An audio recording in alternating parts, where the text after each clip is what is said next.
So this video will be dedicated to the book Go More Than a Game, written by Peter Shadwell.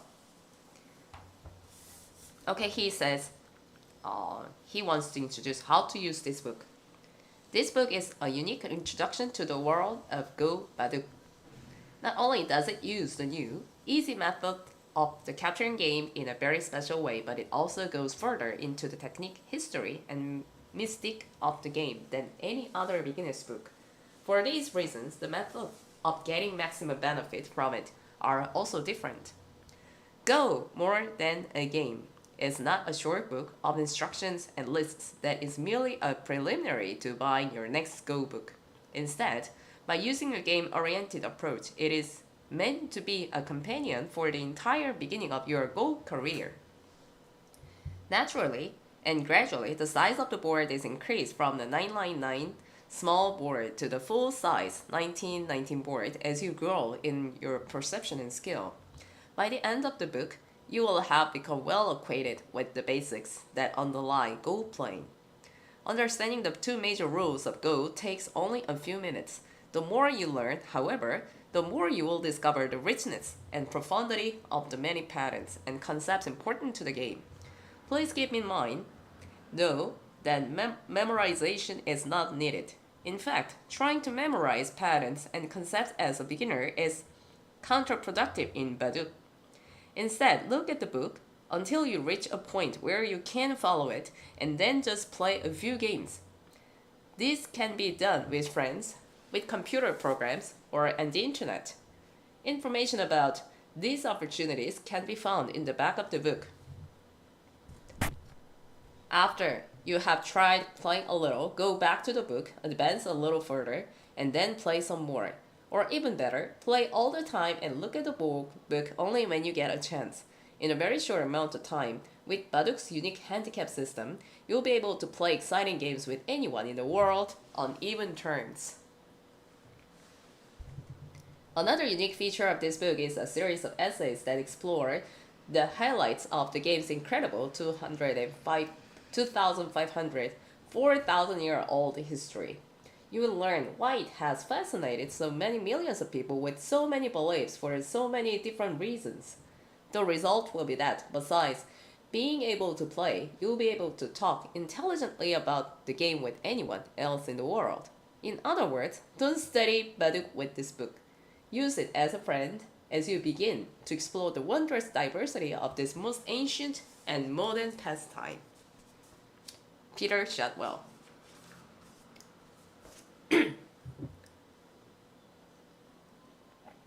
Introduction. The world's oldest, simplest, and most complex game. For possibly the last 4,000 years, Go has enthralled hundreds of millions of people, making it the world's most often played game.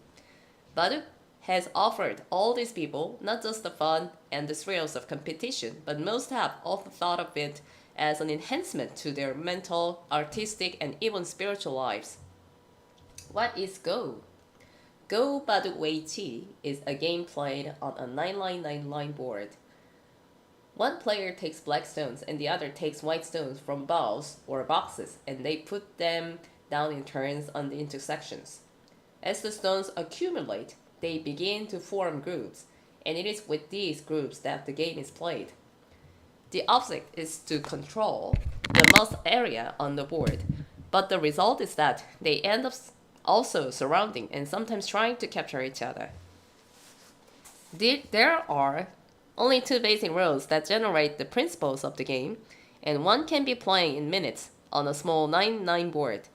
As one graduates to the larger sized 1313 and the official 1919 boards, the game's complexities and subtleties begin to unfold, providing a never-ending source of enjoyment as new levels of play are reached. Why play Baduk? For one Japanese no poet, Baduk was a form of art and contemplation. When playing Go, resentments clear away. Thoughts become like the moon rising at night. There, on the bench of the ocean of endless, birds and deaths the gold stones become uncountable grains of sand. Even though the players struggle, their hearts remain gentle. In placing their stones down, their hands reveal benevolence. And as the pieces strike the board, the mantra Om reverberates.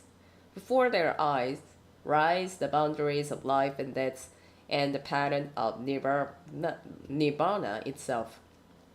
The white and black stones become the colors of day and night. The star points become the night lines of heaven. The 360 intersections render the numbers of the days of the year. For others over the centuries, the game has meant many other things. For a game to survive so long, it had to be something that people felt not only could be played, but also should be played.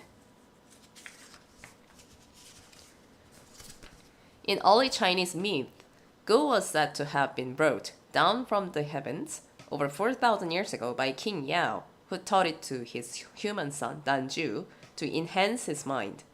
The game also proved useful for the mystical Yellow Emperor, who may have lived before or after Yao, when he needed strategies for his war against the armies of the fairy monster Qi Yu. Piles of game-like stones have been found in Shang and Xia tombs dating to 1400 BC, so if Baduk was invented then, it was probably seen as a living example of the earth-oriented feng shui and acupuncture theories that also developed in that period.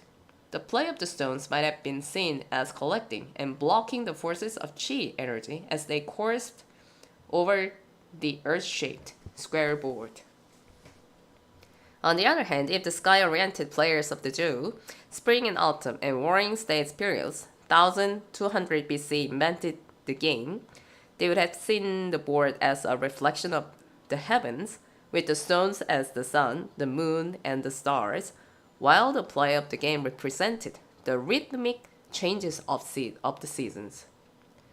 Following in the tradition of the Shang and Xia from 500-300 BC, the Taoists, especially the warrior philosophers such as Sun Tzu of its dark school of strategy, would have been eagerly examining and manipulating the balances and imbalances they saw of the ever-changing Tao and the primal yin-yang energies of their stones, just as they did with their armies.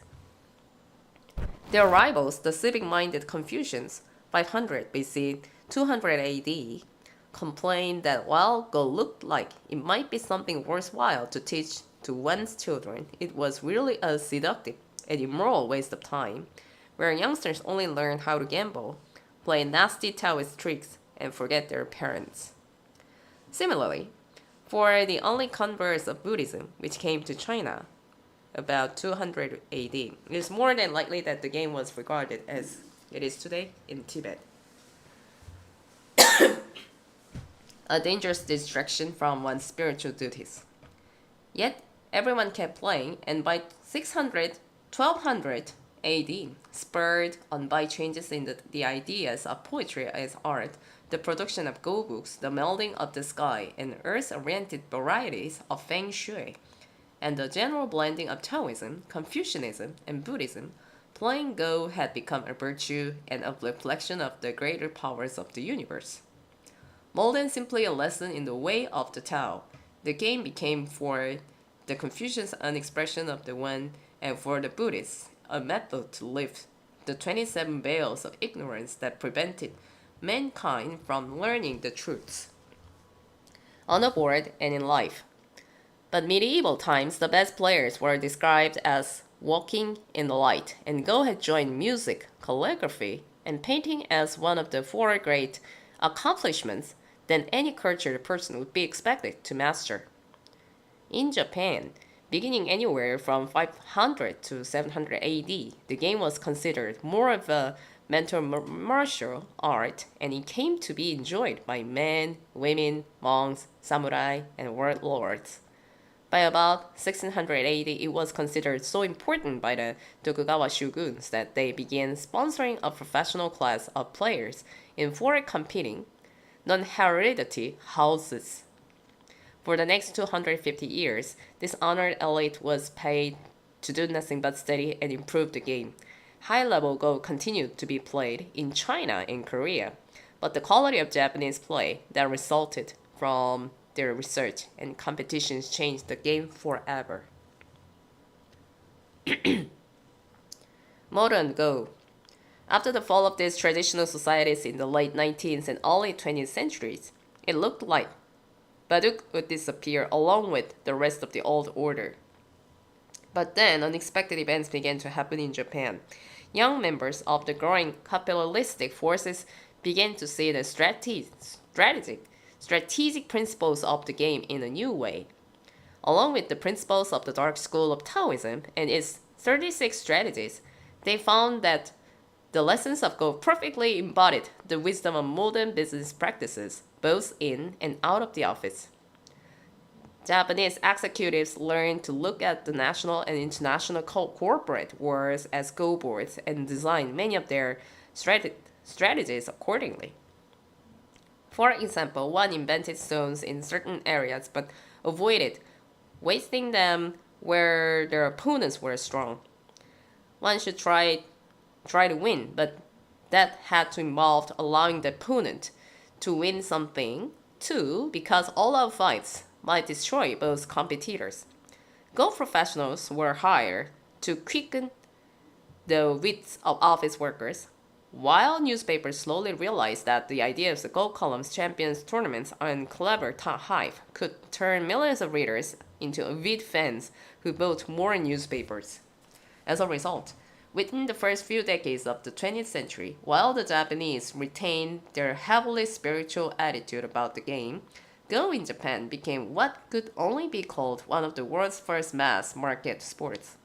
The old, moribund, and quarreling professional Go associations were very organized and quickly became the conduits of a system of tournaments that grew to become worth millions of dollars a year, dwarfing, for example, the amount of money spent worldwide on chess tournaments.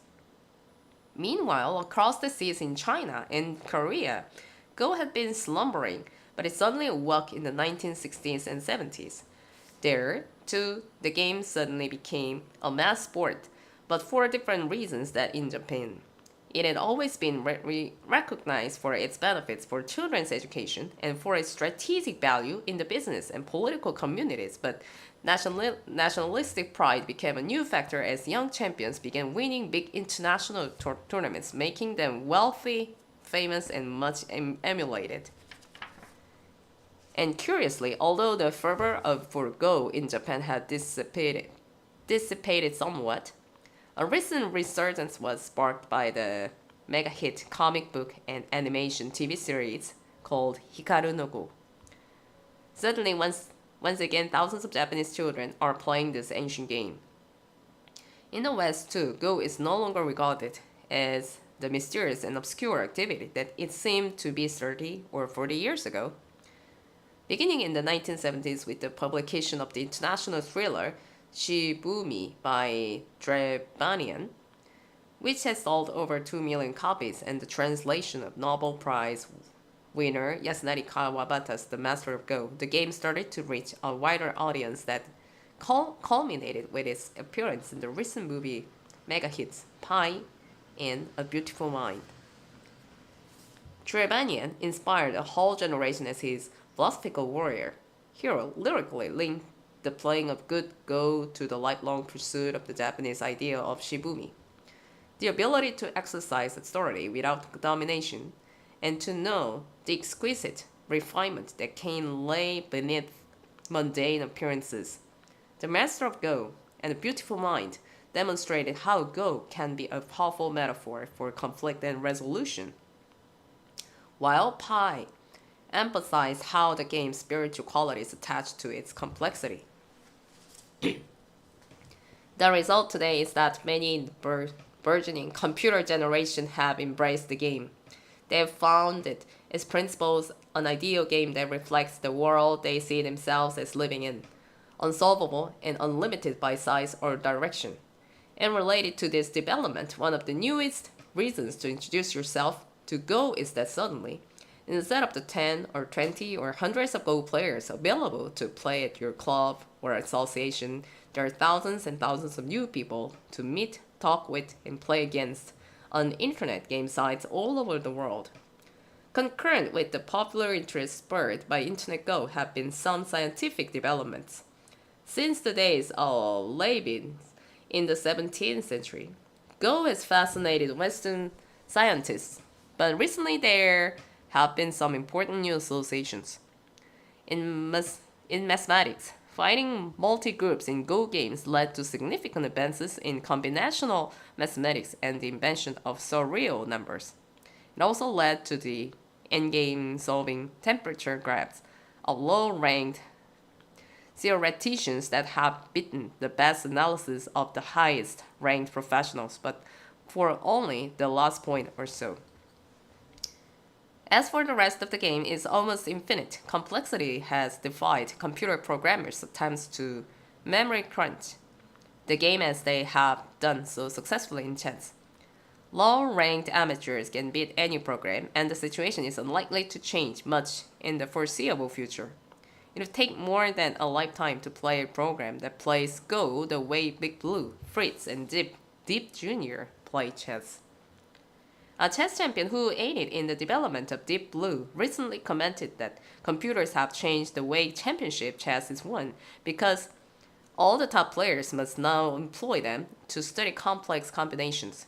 On the other hand, only human minds can play Go well, making the Go board one of the last places on Earth that has been unaffected by the incursion of modern machinery. In the human realm, cognitive psychologists are just as far from solving the mysteries of how our brains play Go. Meanwhile, the technique and principles of high strategic play keep constantly changing and improving, led first by the Japanese and now by the young geniuses of China and Korea. In the West, Go awareness and education has continued to improve, and more Westerners have begun to turn professional.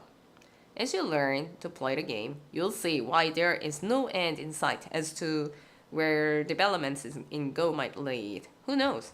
Go has already been played in space by astronauts, and as chess champion Emil Lasker once commented, if games are played by sentient beings on other planets, then they play Go Baduk. Now I will continue to the part 1 Go basics for the next